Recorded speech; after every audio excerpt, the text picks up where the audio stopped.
Sí, te estoy hablando desde mi teléfono, por lo tanto tengo mi teléfono en la mano. ¿Está bien? Estás en un lugar donde no tenés internet, no estás en tu casa, ¿sí? ¿No? No sé qué, que no tengo señal. No tenés señal, no tenés señal, no te llegan los mensajes, no, tu imagen sale pixelada, no importa, ya pasó. Estamos hablando en un día muy especial, hoy, es decir, por todo lo que denota o todo lo que connota un partido como el que vamos a jugar hoy. La gente está muy prendida al tema. Contame cómo lo estás viviendo vos, qué connotación le das. Ayer eh, pudieron volver a escuchar manifestaciones que en su momento había vertido Milei, diciendo que admiraba a Margaret Thatcher. Recién el Topo Rodríguez me decía que el año pasado, el 2 de abril, él planteó estar a favor de la autodeterminación de los pueblos en relación a Malvinas y demás, un montón de cuestiones que identifican a este gobierno que no nos sorprenden, pero que cuando estamos ante una situación como esa, tenés que jugar contra los ingleses, ¿sí? Yo pregunto, ¿los ingleses son nuestros adversarios o nuestros enemigos? ¿Qué opinión tenés al respecto, Martín? Los ingleses son nuestros enemigos junto con los norteamericanos y todos los que los auxilian.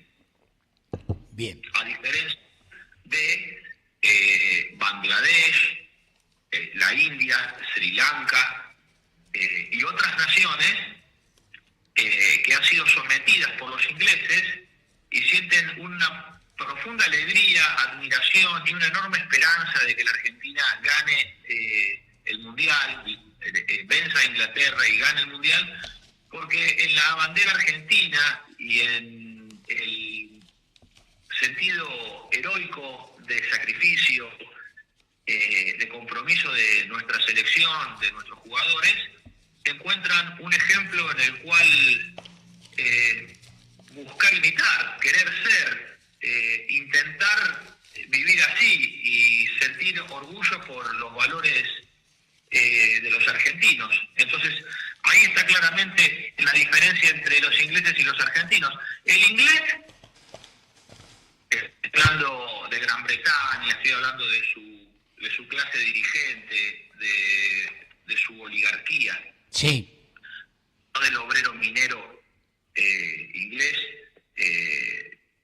ni de Black Sabbath, sino estoy planteando que su idea de hombre y de mundo es el oligarca, que se cree más que los demás, y de ahí deviene su imperialismo, que tiene un sustento teológico a través del calvinismo, como se expresa la teología de la comunidad y la idea de que tenés dinero, Dios te ama, y si no tenés dinero es porque Dios no te ama. Bueno, eso en la mudanza hacia Estados Unidos, en el Mayflower, se convirtió en una teología que es la de destino manifiesto norteamericano. Y la teología de destino manifiesto es la misma teología de pueblo elegido de Dios, que ellos se lo autoasignan, sin ningún tipo de orden profético y sin ninguna manifestación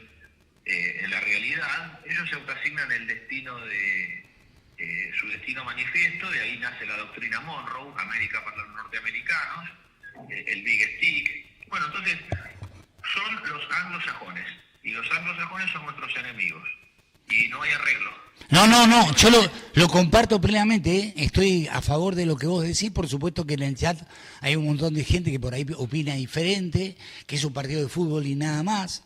Claro que es un partido de fútbol, pero no es nada más, ¿sí? Es un, Partido de fútbol. Y sí, algo más. es un partido de fútbol y algo más, no nada más, ¿sí? Así es un partido de fútbol y algo más. Claro. Claro, nosotros podríamos soñar un día en el cual la humanidad, en vez de matarse a bombazos, pudiera discernir sus diferencias en las Olimpiadas, ¿no? Que es de alguna manera aquello que los griegos intentaron hacer. Pero el mundo real no es así. Y Malvinas, Georgia, Sandwich, es el territorio insular que junto con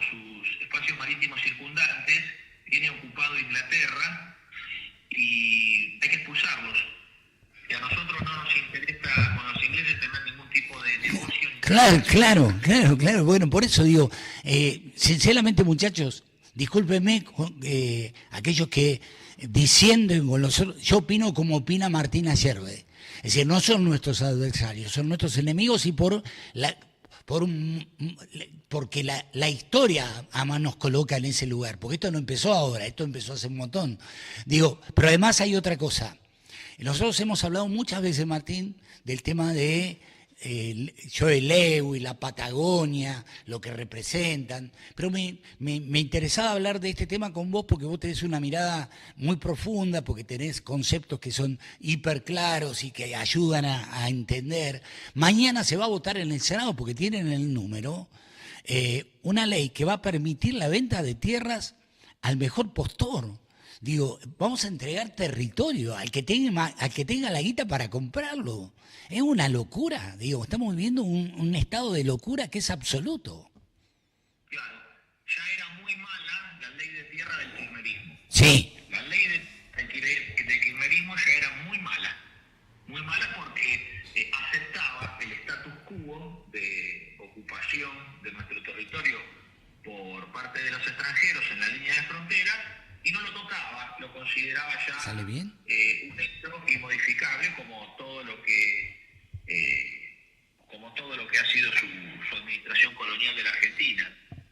No modificar ni la privatización de las empresas del Estado con la ley 2396, no levantaron el decreto que pone a privatización las 27 empresas del área de defensa, siguieron con los ejercicios combinados tutelados por Estados Unidos en el Atlántico Sur, las operaciones Gringo Gaucho de 1990 a 2010, y después firmaron nuevas operaciones, porque primero, cuando realizaban las operaciones con Estados Unidos, decían, bueno, pero eso nosotros lo heredamos del gobierno de Menem, intentando simular que no tenían nada que ver con Menem, cuando vienen de ahí. Claro. Todo leyes, la reforma constitucional de esta constitución liberal que tenemos, que es repugnante, que es una constitución... Además, dos Menem, Lule Menem y Martín Menem, son decisivos dentro de lo que es el andamiaje de este gobierno. Es decir, no tenemos nada que discutir, digo, en este sentido. Si queremos saber exactamente a qué representan, bueno, miremos quiénes están, ¿sí? ¿No? Todo este régimen este plexo jurídico de la dependencia nacional, con la ley de protección de inversiones inglesas 24184, no fue tocado en todos estos años. Claro. Desde 1990 hasta 2026 son 36 años en los cuales no se ha tocado el plexo jurídico de dependencia con el inglés, que tiene como telón de fondo los acuerdos de Madrid. Claro. Los acuerdos de Madrid llevan adelante este conjunto de iniciativas que luego se convierten en leyes y en decretos, que están dictados por Inglaterra, que es el desmantelamiento de nuestras capacidades de defensa, la reducción de nuestras Fuerzas Armadas a realizar solamente algunos ejercicios y solamente desfiles, la nula presencia en el Atlántico Sur, en los espacios marítimos que tenemos que patrullar, y que no patrullamos, porque hay un buque inglés transitando, si no sé, transitando no es la palabra, pero transitando los mares argentinos, digo, sin autorización ninguna. ¿Sí? Esto de estos días, digo, está pasando, ¿sí? Esto viene ocurriendo sin solución de continuidad desde 1990 en adelante. En el gobierno de Menem, los buques de guerra ingleses transitaban los espacios marítimos argentinos. En el gobierno de la Rúa, los buques ingleses cruzaban el espacio marítimo argentino. En el gobierno de Duhalde igual. En el gobierno de Néstor Kirchner, los buques ingleses atravesaban el espacio marítimo argentino. En los gobiernos de Cristina Fernández de Kirchner, los buques ingleses transitaban el espacio marítimo argentino. Lo que pasa es que la retórica, sí, la retórica política, el relato, trata de confundir de que esto no ha ocurrido, pero uno tiene que ver solamente decretos y las autorizaciones del Congreso de la Nación a que las operaciones, además, militares con Estados Unidos... Pero acá no ha habido ninguna autorización de nadie, ¿eh? Digo, acá... Sí, entonces, ¿qué hace? Entonces, el kirchnerismo se rasga las vestiduras, el kirchnerismo, que es keynesiano, que es de fondo inglés, se rasga las vestiduras porque no autorizaron las operaciones con Estados Unidos, las operaciones militares no las aprobó el Congreso, pero cuando ellos tenían la mayoría sí se las aprobaban. Entonces, el problema es que se realicen operaciones conjuntas con Estados Unidos, que son quienes asistieron con logística, con armas y telecomunicaciones a los ingleses en Malvinas 82 y derramaron sangre argentina. Claro. Este es un peronismo norteamericanizado. El peronismo de hoy es el peronismo norteamericanizado, producto de su claudicación en la década del 90 con Menem. Entonces vos tenés una línea peroniana de los peronianos de Donald Trump, que sería la línea republicana, de derecha. Sí. Y tenés la línea de izquierda norteamericana, que es la de los demócratas, que es Hillary Clinton. Ahora, juegan a dos bandas, porque dentro del mismo espacio político tenés los kirchneristas de Donald Trump y los kirchneristas de Hillary Clinton. Entonces, todos juegan para Estados Unidos. Por eso, nosotros tenemos que darnos cuenta el fondo en el cual está sostenida esta política, porque después lo que pueda ser repugnante para escuchar de las declaraciones de los políticos profesionales, bueno, eso hace mal al oído y al estómago, pero en realidad esto es una cuestión muy de fondo porque tiene que ver con la... No, bueno, pero pero para, en ese sentido no estoy de acuerdo. Es decir, yo estaba esperando, te lo digo sinceramente, nosotros hablamos todos los miércoles, por lo tanto forman parte de nuestra rutina, pero estaba especialmente esperando que llegara hoy miércoles para poder hablar de estos temas con vos. ¿Sí? Sabiendo lo que, digo, después que se definió que jugáramos contra Inglaterra y todo esto, sabía que este tipo de cuestiones iban a salir a la luz y por lo tanto, digo, el tipo que seguramente nos va a poner luz sobre este tema va a ser Martín. Te estaba esperando especialmente para que me ayudaras a entender, para que me ayudaras a discernir, para que me ayudaras a contar todos los acontecimientos que fueron transcurriendo desde hace muchísimo tiempo esta parte, años estoy hablando, que de alguna manera llevan a este tipo de situaciones. ¿No? Esto no es una cuestión que surge por generación espontánea, esto es una consecuencia de muchas, que bien vos las estás narrando, bien vos, es la consecuencia de un montón de situaciones que tienen sus antecedentes en otros momentos también, ¿sí? Por lo tanto, tenía especial interés en hablar el tema con vos. Por supuesto, se exacerbó después de haberla escuchado en Monteoliva ayer, ¿sí? Es decir, avalando la decisión de la FIFA, avalando. Recién el Topo Rodríguez, que es un tipo al que tenés que conocer, si no lo conocés, me decía, espero que la AFA, te pido que opines de esto, Martín, que la AFA, que Chiqui Tapia, saque hoy un comunicado, una nota dirigida a la FIFA diciendo que rechaza la decisión que la FIFA ha tomado en relación a lo que se puede llevar o no hoy a la cancha. Digo, si hay un ámbito que reivindique la gesta malviniana, es el fútbol. No hay equipo, no hay cancha de ninguna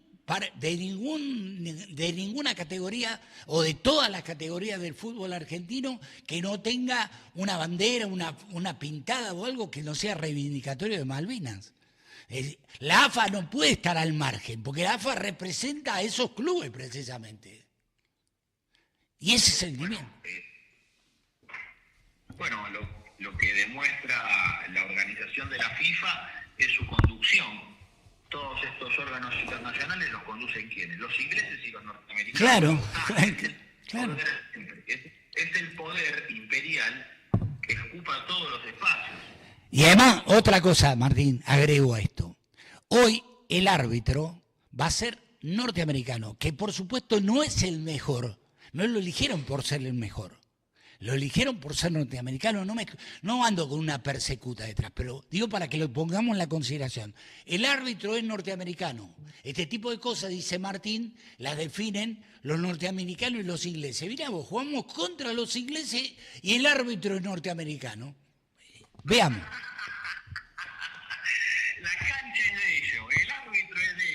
Claro. Organizaciones, pero todo es de ellos. Por eso, hoy cuando los derrotemos, nuestra victoria es doble, o triple, Sí. o cuádruple.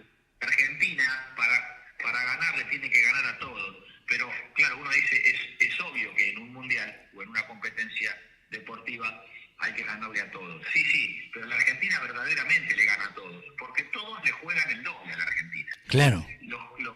Los equipos que han jugado contra la Argentina, su mayor esfuerzo no estaba vinculado al objetivo de ser campeón del mundo. Egipto no pensaba en salir campeón del mundo. Los suizos tampoco estaban pensando en ganar el campeonato del mundo. Lo que estaban pensando era ganarle a la Argentina, porque si le llegan a ganar a la Argentina, coronan. Claro, Coronan. claro. Le ganan al campeón del mundo, le ganan a Messi. No le ganan a cualquiera, le meten goles al Dibu. Claro. Entonces, vencen a Paredes. Entonces, bueno, no es poca cosa, porque este es el espíritu nuestro de la Argentina, en donde a nosotros las cosas se nos hacen más difíciles, pero eso es una ley compensatoria porque Dios nos dio muchos talentos, muchos dones, Claro. muchas bendiciones. Y como Dios nos dio tanto, bueno, nos tenemos que esforzar, porque cuando se da mucho hay que exigir mucho. Y Dios nos exige a los argentinos, nos da mucho pero también nos exige mucho. Entonces no hay que quejarse y no hay que ser flojo ni haragán. Hay que agradecer los dones de Dios y tener esta concepción que está expresada en la figura del gaucho argentino, del criollo, que es esa forma ascética, esa forma noble de existencia, sin quejas, sin llanto. Por eso toda esta ideología del progresismo en la Argentina, que pretende convertir al argentino en una víctima, en la ideología de la victimización, es pésima. Sí. Porque afloja al hombre, lo ablanda y le quiere extraer, lo quiere desalmar, quitándole el plasma vital de los argentinos, que es lo facúndico, el culto nacional al coraje. No, pero nosotros tenemos claro que victimizándote no es que vas a lograr determinadas cuestiones que te permitan de alguna manera enaltecer algunas cosas que son realmente decisivas. Digo, yo no estoy de acuerdo con eso, estoy de acuerdo con lo que vos decís. Es decir, esto es para poner todo, para hacer todo, y para de alguna manera tratar de abstraerse de un montón de cuestiones que son ajenas a nosotros, pero que tienen un interés determinado y que no tienen nada que ver con el nuestro. Bueno, reivindiquemos lo nuestro. Digo, la gente a vos te sigue precisamente por eso, porque vos haces una reivindicación de lo nuestro. Cuando hablas, inclusive hasta una reivindicación del peronismo, porque cuando vos hablas del kirchnerismo, vos estás hablando de una deformación del peronismo. El kirchnerismo deformó la idea del peronismo. Es decir, en su momento lo hizo de manera explícita. Aníbal Fernández llegó a decir que hoy, y estuve hablando con él una vez que se hizo acá una reunión de todo el peronismo a nivel nacional, creo que fue la última, se llamó AI 2019, la reunión en La Pedrera, en San Luis, estaba Aníbal Fernández. Le digo, Aníbal, vos dijiste en un momento que había que meterse la marcha en el culo, ¿te acordás? Sí, ¿por qué lo dijiste? Porque en ese momento había que decirlo. No, nunca hay que decirlo. ¿Me entendés? Todo se centra en sus propias arbitrariedades, en sus caprichos y en sus pasiones ventrales. Cuando tienen ganas, se sacan las ganas. Entonces ahora tienen ganas, entonces como tiene ganas de tirarse un pedo, se lo tira. Entonces esa inmoralidad que ha tomado el peronismo, además son cancheros y sobradores, hacen un culto a la viveza de la inmoralidad, porque su conducta es la conducta del inmoral que no tiene ningún tipo de freno. Contra ellos sí es posible que nosotros tengamos algunas reflexiones de mayor altura respecto a lo que la política ofrece, porque el pueblo argentino está éticamente, moralmente e incluso en instrucción muy por encima de la dirigencia política que sufre, excepto en algunas provincias donde verdaderamente me he sorprendido, estando Formosa, sobre la conducción política de la provincia, la figura de Gildo Infran, pero también en todo el gabinete. ¿Te ha sorprendido para bien? ¿Te ha sorprendido para bien? Verdaderamente hay algo distinto a conocer en Formosa. Contame porque me interesa tu visión de lo que significa Infran en Formosa, que es todo un tema, ¿no? Hace muchísimos años que es presidente, que es gobernador de Formosa, ¿sí? Y yo creo que hay que observar los hechos y la realidad objetiva, porque después, si nos dejamos nosotros llevar por el subjetivismo del progresismo, sí, el subjetivismo termina siendo justamente un veneno, porque rompe el orden jerárquico basado en el saber. Entonces no importa saber para el progresismo, porque la imagen está todo. Las jerarquías no están ordenadas de acuerdo a los valores, sino a las arbitrariedades, los gustos y los caprichos. Entonces, ¿nosotros qué vemos? Formosa pidió un reactor Karen, ninguna otra provincia lo hizo. Formosa pidió un reactor Karen, ninguna otra provincia lo hizo. Formosa pidió montar, ante la expulsión de Dioxitex de Córdoba, lo cual es un acto total de traición de la dirigencia política cordobesa, de negar su tradición, historia y cultura nuclear, central de embalse a Río Tercero. Pero, claro, se quieren sacar de encima las cosas para hacerse los gatos y vivir de arriba, la dirigencia política. Entonces, Gildo Infran dijo, bueno, que montemos la planta de Dioxitex para la producción de combustibles nucleares, de enriquecimiento de uranio y de fabricación de combustibles, hagámoslo en Formosa. Tienen un centro de medicina nuclear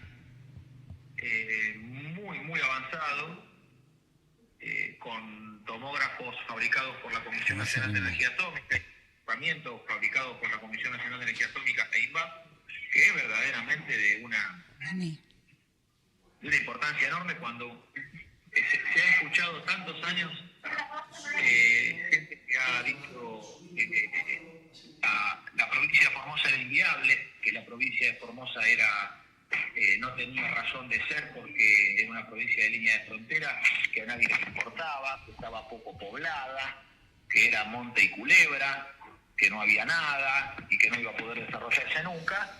Y todos esos maledicentes terminaron metiéndose la lengua en el culo, porque Formosa lo que demuestra es que cuando hay voluntad de poder, cuando hay voluntad de realización, sí, es la de los hombres organizada, aunque sean pocos, aunque no sean muchos, logran alcanzar los objetivos que se proponen. Por eso es de destacar lo de Formosa. Además, bueno, estuve en el Politécnico, sí, donde jóvenes en distintas disciplinas industriales.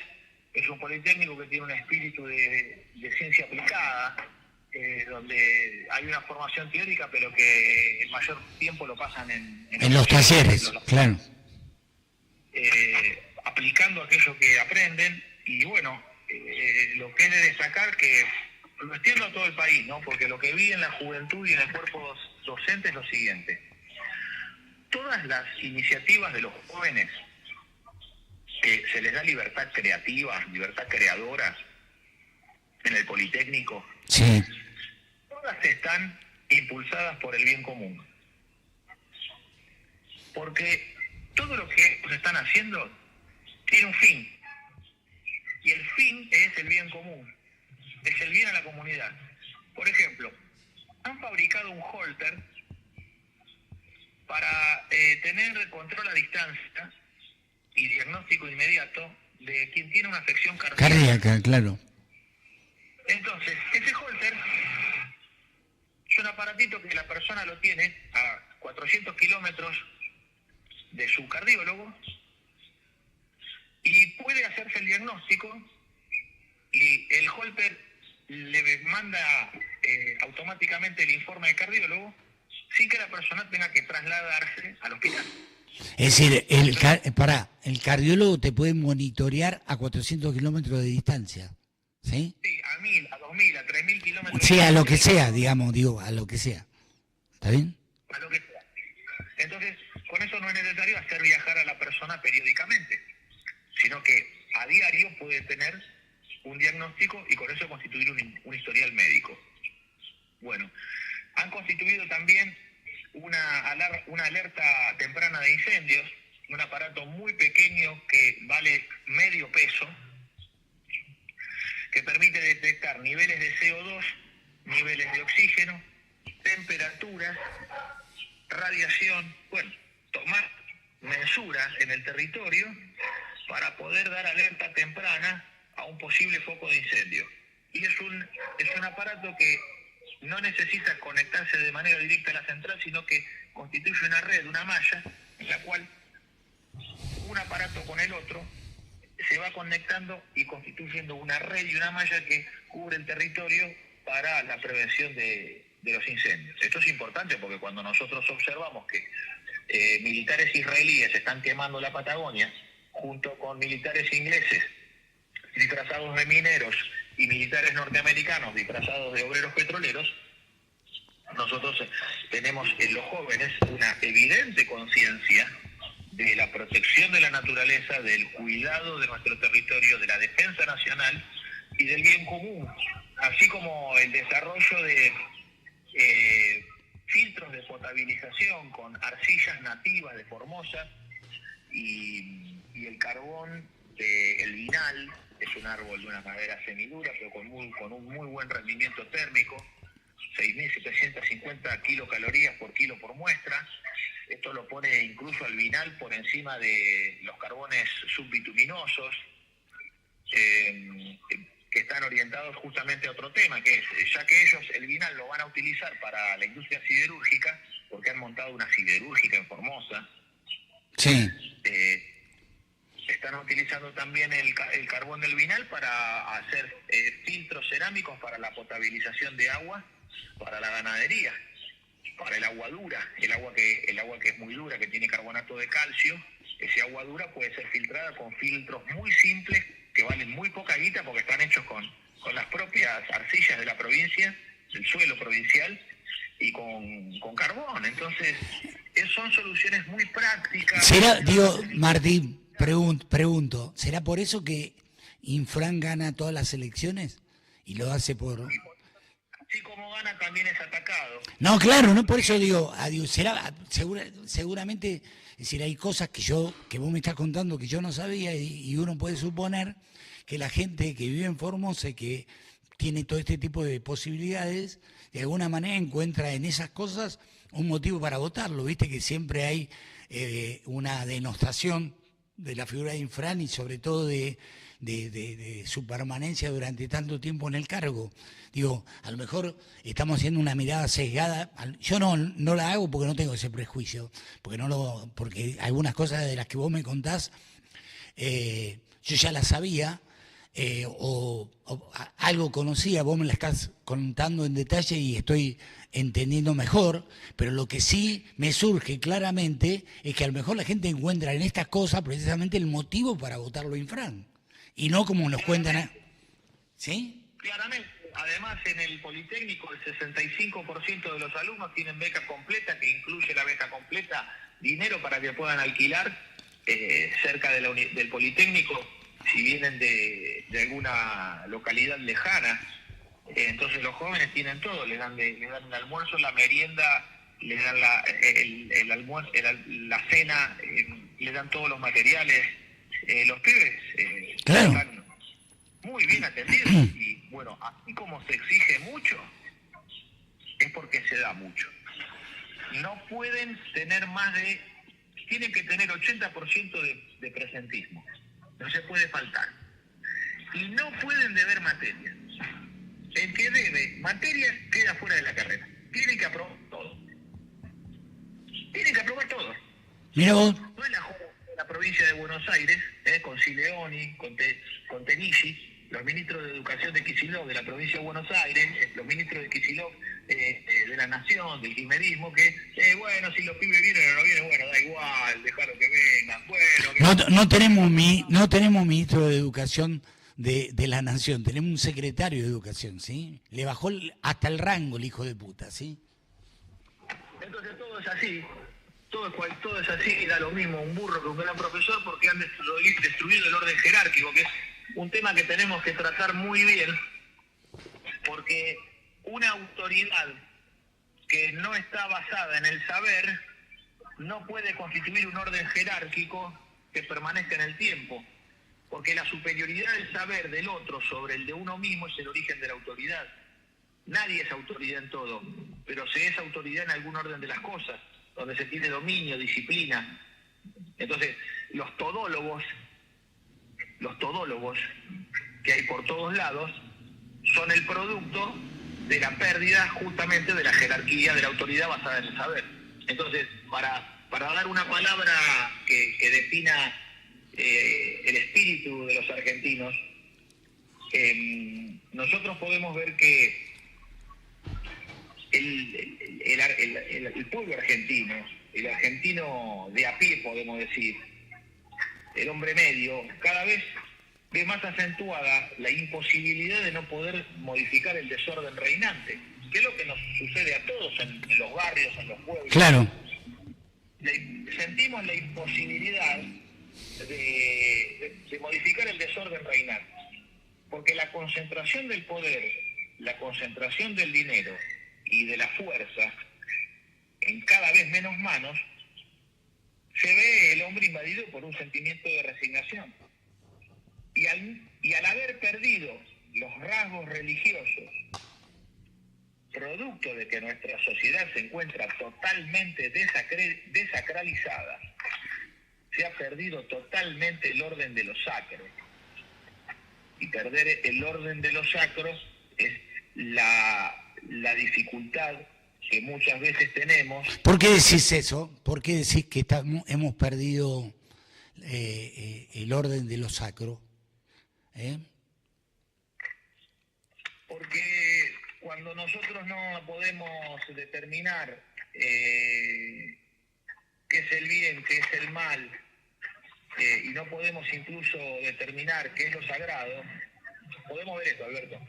El concepto y la idea de jerarquía siempre se vincula con lo sagrado, con lo sacro. Sí. Entonces, quien es lo sagrado, y cuanto más sagrada y profundamente lo ejerza, mayor jerarquía tendrá. El origen es lo sagrado, el orden no. Esto también hay que dejarlo claro. El origen es lo sagrado, el orden no. Ahora, cuando se pierde el sentido último de la jerarquía, hoy nos preguntan qué es lo sagrado y no sabemos qué decir. Entonces respondemos con sucedáneos. Por ejemplo, sagrada es la camiseta de nuestro equipo de fútbol. O la naturaleza es sagrada. Bueno, eso tiene un poco más de profundidad. O la vida es sagrada. Podemos decir lo que estamos en contra del aborto, de la eutanasia, sí, de la eugenesia. Pero no se escucha mucho más que esto, ¿no? Ahora, cuando nosotros decimos sagrado es Dios, parece ser que en nuestros días esto se retiró, como dijo León Bloch, o dijo Heidegger, el gran maestro alemán, ¿no? Solo un Dios puede salvarnos, en un momento final, ¿no? de su pensar, dándose cuenta que con la razón no llegaba. Entonces, escamotearle Dios y lo sagrado al hombre contemporáneo es la operación que produjo la modernidad. Algunos dicen que es producto de errores filosóficos y teológicos.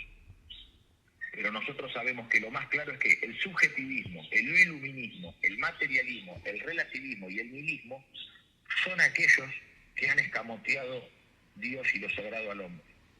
Algunos le echan la culpa a la Iglesia, sí, que ha perdido el rumbo ya desde hace varios siglos tratando de adaptarse al mundo moderno, hipotecando su naturaleza. Otros denuncian a los poderes ocultos, las anarquías. No te vayas de la Iglesia. Digo, sin embargo, por ejemplo, la encíclica de Papa León XIV, la última, ¿sí? Humanitas, tiene no sé si la leíste o no, pero tiene mucho que ver con esta realidad que estamos viviendo hoy, que vive hoy el mundo, es absolutamente reivindicatoria, no solamente de la figura del Papa, sino también de lo que representa. Sí, claro. ¿Sí? Y nosotros los argentinos tenemos mucho para aportar porque sobre la concepción del modelo argentino para el proyecto nacional y la Carta Ambiental del general Perón, la Carta de las Naciones y Pueblos del Mundo, donde hace en el año 72 una férrea defensa sobre la naturaleza como parte de la creación de Dios y como algo sagrado a custodiar y que no se puede destruir la naturaleza en un avance descontrolado e inmoral de la técnica. Sí. Nosotros tenemos nuestros antecedentes muy válidos y en el modelo argentino, cuando Perón dice se busca instalar la imagen del placer para excitar el ansia de tener. Bueno, todo este orden inmoral que busca apartar lo sacro al hombre, lo que tenemos que agregar es que además de que la inteligencia artificial debería estar sirviendo a los fines últimos del hombre, a los fines trascendentes, nosotros los argentinos somos aquellos que tenemos que decir la figura de trabajador. Bueno, León XIV habla de eso precisamente, ¿sí? Es la que tiene que determinar cuál es el tipo de técnica ajustada a sus fines, porque si no, resulta que la técnica está definida por las oligarquías internacionales, por el imperialismo internacional del dinero, y el trabajador se ve desplazado de su propio ser, alienado de su ser, porque no va a haber trabajo para todos. Bueno, pero por eso esa deshumanización que se pretende hacer, el Papa en esta encíclica de alguna manera la anula, reivindica precisamente todo lo contrario, y por eso ha logrado los niveles de adhesión en cuanto al espíritu de la misma, de la manera que lo ha logrado. Inclusive, que te doy una noticia por si no la tenés para que la manejes, está previsto, esto no está oficialmente definido, que el 9 de noviembre, el Papa León XIV está en la Argentina. Es decir, lo cual es una excelente noticia. O por lo menos yo la vivo así, no sé, me parece a mí, qué sé yo, digo. Bueno, Dios quiera que vaya a Santiago del Estero, madre de ciudades. Allí es donde la Santa Iglesia Católica enraizó en nuestra tierra. Entonces, bueno, son todas acciones para combatir el modernismo. Cuando también se denuncia la creación de la banca internacional y la posesión de oro como signo de poder, lo cierto es que lo sacro y su posesión ya no son una búsqueda contemporánea. Ahora, la jerarquía antigua estaba fundada en lo sacro, a partir de un poder de la divinidad. Entonces, la jerarquía era considerada una totalidad de órdenes y grados que iban encadenados unos con otros. Bueno, esto es lo que se ha roto en el mundo. Y retornando, digamos, sobre la base de la autoridad que tenemos que aclarar, ¿no? Porque estamos hablando del desorden en el cual la concentración de poder, de dinero y de fuerza cada vez es mayor, y el hombre siente que no puede hacer nada al respecto, es porque hay un sentimiento de resignación y que no hay ningún rasgo religioso para apoyarse. Está bien. De cualquier manera, nosotros tenemos la obligación de que esa resignación no sea tal y de alguna manera devolver la esperanza, ¿no? Digo, vos sos un tipo que con tu prédica y sobre todo con tus acciones y sobre todo con lo que eventualmente podés desarrollar en el futuro si se te da la chance, lo tuyo tiene mucho de reivindicación. Creo que la gente visualiza eso en vos. Además de todos los valores que vos podés representar, también te ve como una reivindicación, un volver a las cosas que de alguna forma hemos ido perdiendo en todo este tiempo y que de alguna manera nos determinaban. Vos hablás mucho del ser criollo, es decir, nos determinaban como argentinos y que, bueno, porque por los gobiernos que hemos tenido y sobre todo por que es absolutamente entreguista, bueno, tenemos la necesidad de recuperar lo que vamos perdiendo. ¿Sí? Por lo menos trato de simbolizar o trato de sintetizar lo que piensan muchos. Cuando hablo de vos, hay mucha gente que te da a vos un sentido reivindicatorio de lo que está bien. Eso es un montonazo que te visualizan como un tipo que está en condiciones de recuperar lo que perdimos. ¿Sí? Te lo digo. Para que podamos justamente salir. No, pero dale bola a las cosas que te estoy diciendo. Te estoy tirando todo centro, sin arquero. El arquero está caído para que lo cabecee, no me da bola. Te estoy continuando, Alberto. Bueno.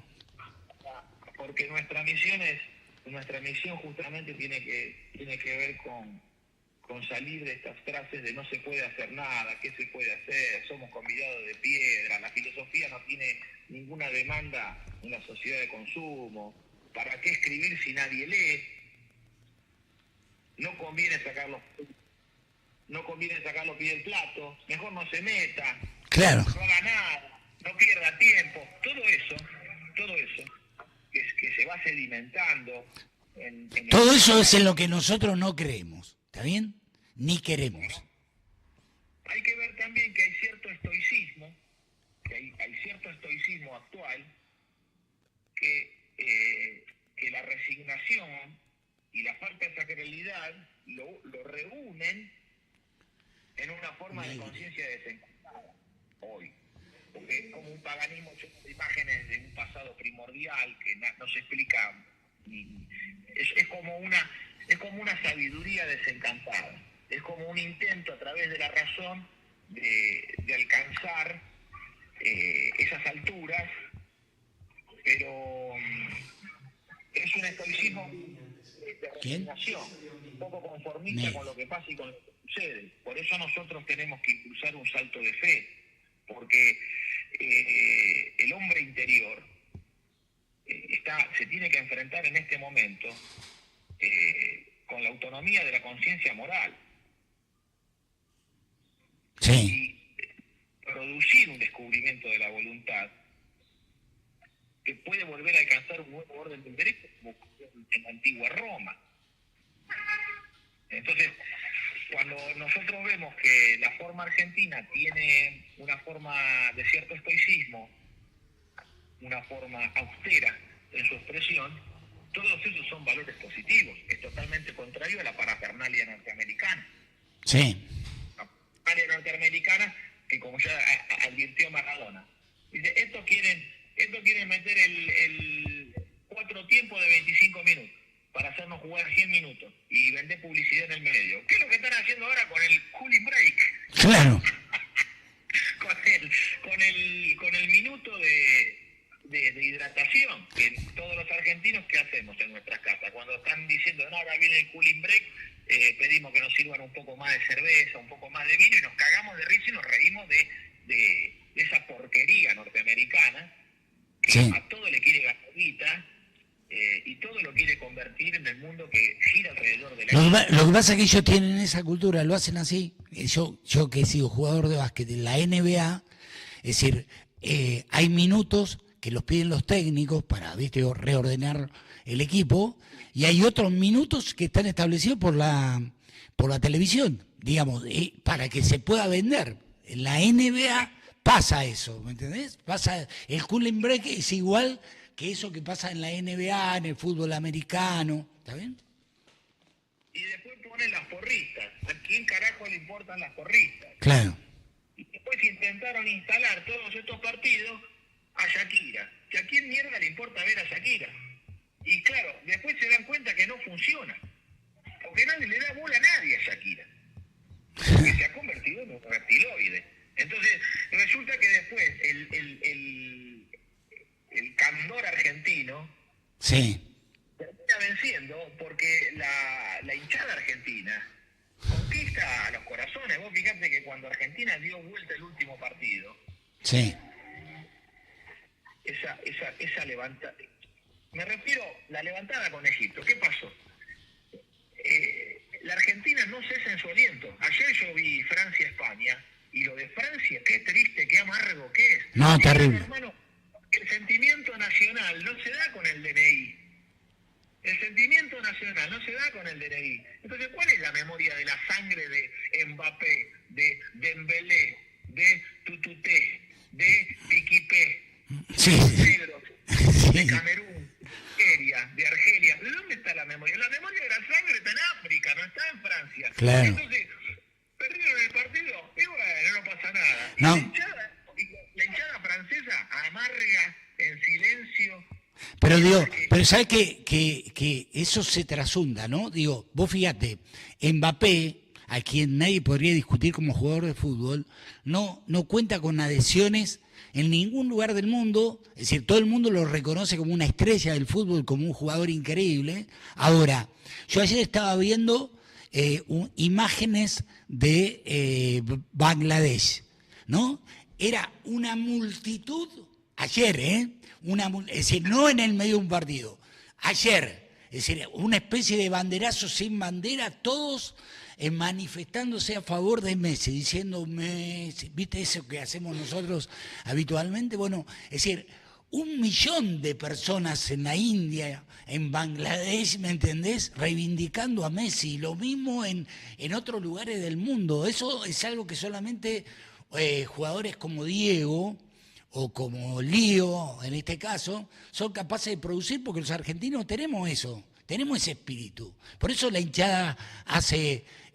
ayer el banderazo que hubo en Atlanta no se vio nunca. Sí, digo, fue terrible, ¿no? Digo, qué sé yo, no sé. Bueno, entonces, vos fíjate, el aliento argentino termina copando todo el estadio, porque la hinchada argentina hace cantar, saltar y mover a todos los demás que no son argentinos. Claro. Eso se vio en el partido. Sí. Pues bueno, estas manifestaciones que vos mencionás, ¿no?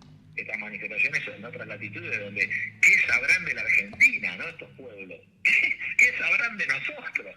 Sin embargo, alcanzan con la manifestación heroica de la gloria deportiva que expresa nuestro seleccionado. Y la perseverancia argentina conmueve al más frío, al más indiferente, lo conmueve porque la levantada que pegamos, cómo dimos vuelta al partido, eso le toca el corazón a cualquiera, escúchame.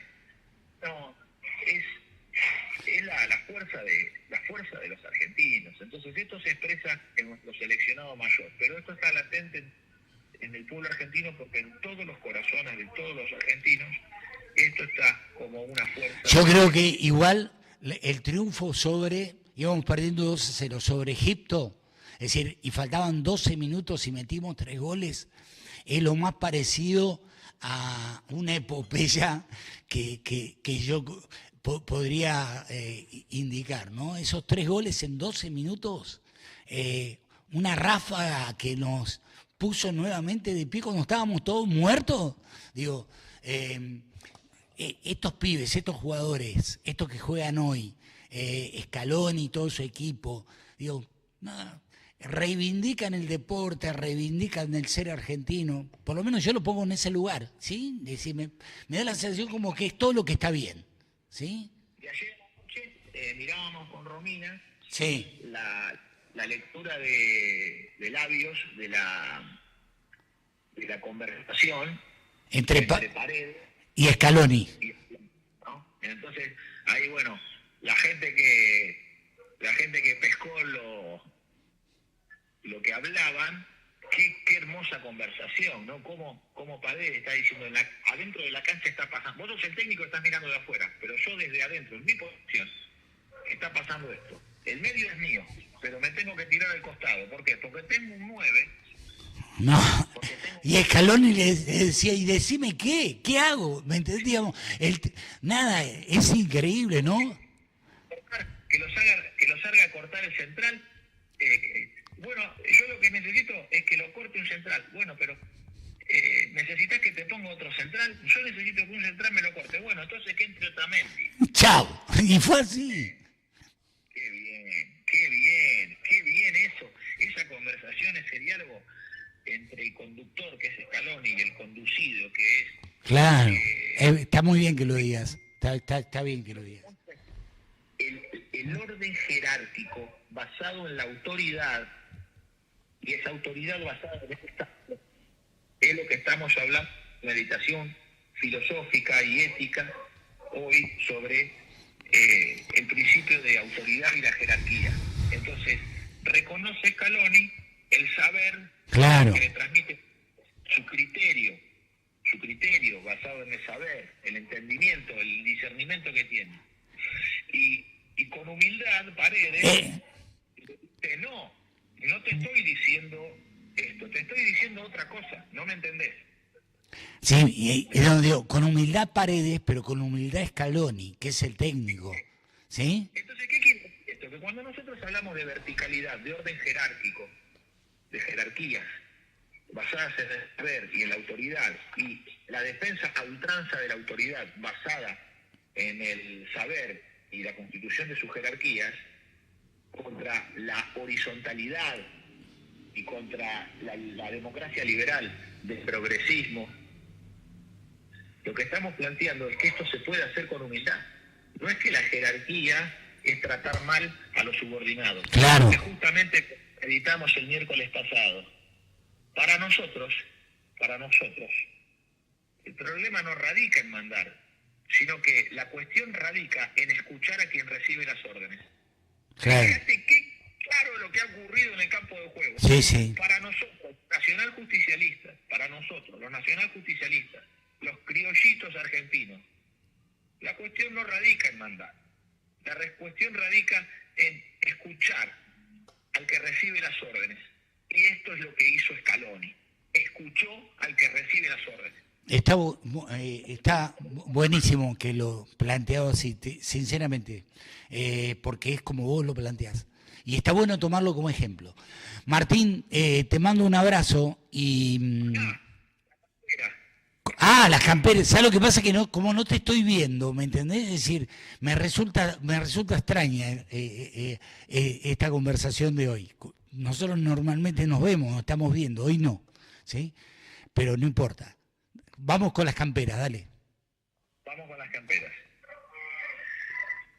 La sequía. La seca es un flagelo. Recuerdo una larguísima que presencié en la provincia que tenía todas las señas de un castigo. Era la desolación de los campos quemados y el sol implacable a plomo quemando más desde arriba.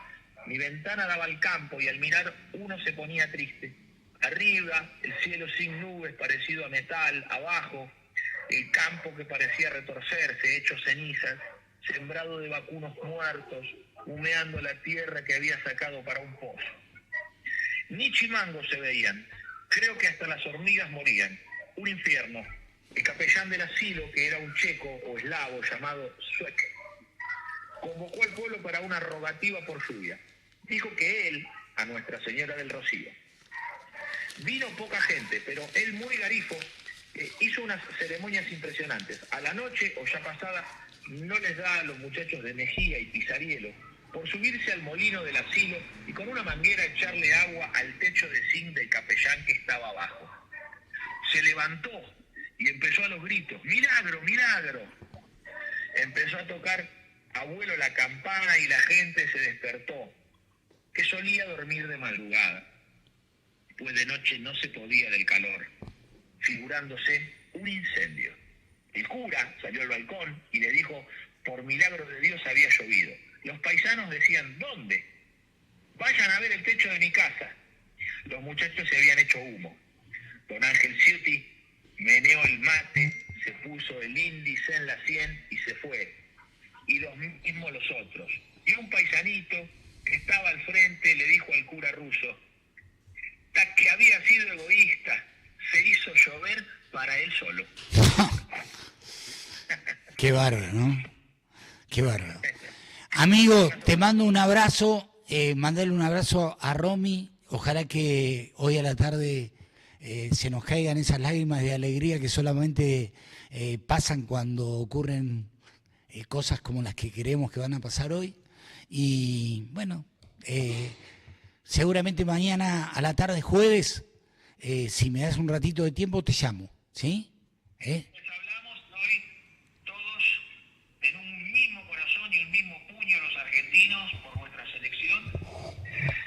contra nuestro enemigo inglés. Así es. Abrazo, amigo. Gracias.